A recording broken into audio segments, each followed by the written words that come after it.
what I was waiting for. Now, how about those fake electors, everybody? It's terrific, you know. It's not just, fake is not just for Halloween anymore. You can dress up as an elector all year round. 16 fake electors who signed certificates falsely claiming President Donald Trump won Michigan in the 2020 election have been charged with multiple felonies. This is in the state of Michigan. This is the first time any of the fake electors have been charged with a crime related to the scheme, versions of which took place in multiple states. All 16 individuals were each charged with 8 felonies, 2 counts of forgery, 1 count of conspiracy to commit forgery, 2 counts of election law forgery, 1 count of conspiracy to commit election law forgery, 1 count of publishing a counterfeit record, and 1 count of conspiring to publish a counterfeit record. And a partridge in a pear tree. If you get it in order, you get extra points. The group of fake electors from Michigan includes current and former state GOP officials. In fact, there's a Republican National Committee member, a sitting mayor, a school board member, and Trump supporters who were the plaintiffs in a frivolous lawsuit when they tried to overturn the 2020 election results. It was all part of a bigger plan, right? Michigan was one of the 7 battleground states, and that's where the Trump campaign put forward states of fake electors as part of their plan to undermine the electoral college process and potentially, anyway, disrupt Congress's certification of the 2020 election results on January 6th. The 16 fake GOP electors from Michigan met in Lansing on December 14th of 2020. They signed certificates falsely proclaiming that Trump won the state and that they were the rightful electors. They were rebuffed by police when they tried to enter the State House. There's video of that. You've probably seen it. They were trying to enter the State House to deliver the papers, according to the videos. That was happening while the real group of Democratic electors were meeting inside that building. Of course, Joe Biden defeated Trump by a little more than 154,000 votes in the 2020 election. In the view of the Trump campaign, these were, quote, alternate electors who could have somehow replaced Biden's electors when Congress counted the electoral votes on January 6th. That would have handed Trump a second term. But a whole bunch of legal minds have weighed in on this, and, including in the Trump White House and the Trump campaign. They thought the plan was unconstitutional, possibly illegal. So there's an audio recording. You may remember this. It was from one of these electors. It was run on CNN. Here's a quote from it. "We fought to seat the electors. The Trump campaign asked us to do that." It's from Michonne Maddock, the co-chair of the Michigan Republican Party. Those remarks are made at a public event that was organized by the conservative group Stand Up Michigan. So, who are these people? The 16 Michigan electors. What do we know about them? There they are. You see them. Well, let's meet them. Michonne Maddock. We'll meet a few of them. 55, previously co-chair of the Michigan Republican Party, married to a GOP member of the Michigan House of Representatives. She publicly bragged, as I just mentioned to you, about the Trump campaign's involvement in the fake elector scheme. The Maddox spoke at a pro-Trump event in Washington, D.C. a day before the insurrection. And Michonne Maddock was in D.C. on the day of the attack. She wasn't at the U.S. Capitol, but she was in D.C. She said this is part of a national coordinated lawfare to stop Trump. Kathy Burden is 70. Gosh, it's too bad. When you're 70, normally you're on cruise ships and enjoying your life. Not Kathy Burden. She's one of the Republican National Committee members representing Michigan, previously one of the pro-Trump delegates at the Republican National Convention in 2016.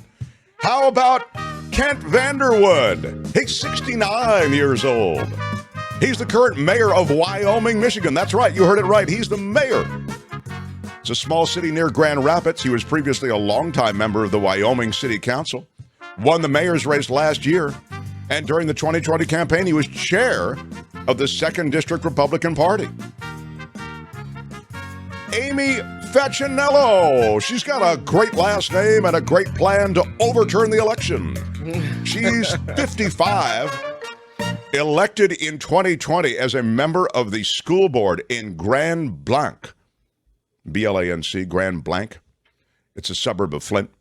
Reportedly, she was promoting QAnon-related material on her social media accounts. Previously the vice chairwoman of the Genesee County Republican Party. And it goes on. There's 16 of these people.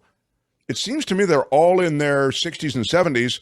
One guy, quite impressed of how active he is at 82.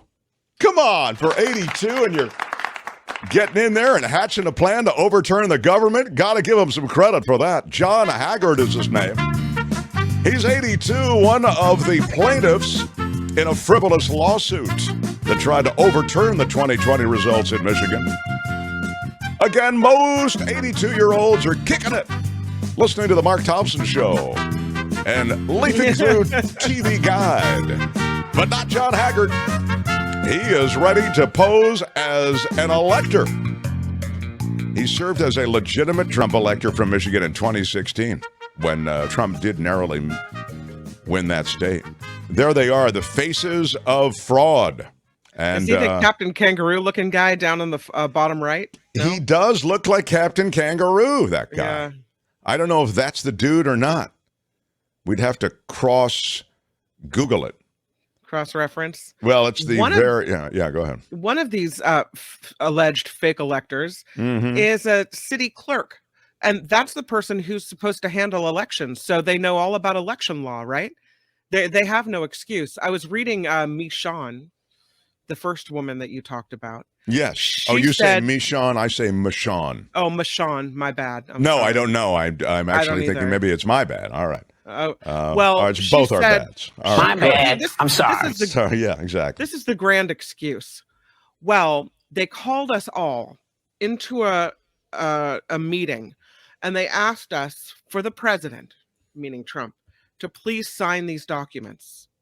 And so we did, and we didn't know what we were signing. So they're going to claim ignorance as to what they were doing, like they had no idea they were signing on to be fake electors. Yeah. Right. Right. Right. We didn't know what we were doing. Yeah. We were just told to do this. Yeah. That's a tried and true excuse. It's been used pretty much along the way through the generations for everything from overturning an election to genocide. So you do have it as a... Someone told me to, and so I did. Yes, exactly. I wasn't going to question it, you know. But this is the real thing. As I mentioned, you know, these are swing states. What is troubling about this, in addition to the entire thing, is that you end up realizing that a lot of the people who are public officials who are there to perform a work of public service actually have their own agenda, and they are very much committed to the agenda to the point that they're ready to break the law to see that agenda in place. It's a troubling, cultish kind of fealty they have to their own agenda and to power.